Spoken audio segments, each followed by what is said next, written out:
दोस्तों, एक ऐसा इंसान जिसको दुनिया पागल समझती थी, लेकिन उसने दुनिया की सोच ही बदल दी। जी हाँ, आज हम एक ऐसे इंसान के बारे में बात करने वाले हैं और उसका नाम है एल्बर्ट आइंस्टाइन। एल्बर्ट आइंस्टाइन के 5 दिल को छू लेने वाले फैक्ट्स। नंबर 1, आइंस्टाइन बोलना लेट शुरू हुआ था। लोग समझते थे ये मेंटल प्रॉब्लम है।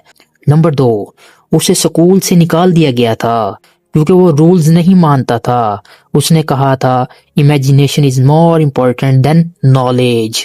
नंबर 3, जब दुनिया उसकी थ्योरी ऑफ रिलेटिविटी समझ नहीं पाई तो उसने मुस्कुरा कर कहा मैं अपने टाइम से आगे चल रहा हूँ। नंबर 4, उसने अपना नोबेल प्राइज का पैसा डाइवोर्स में दे दिया पर कभी शोहरत पे फख्र नहीं किया। नंबर 5, और जब उसका दिमाग स्टडी के लिए प्रिजर्व किया गया तो साइंटिस्ट ने क्या कहा, इस इंसान का दिमाग नहीं सोच ही अलग थी।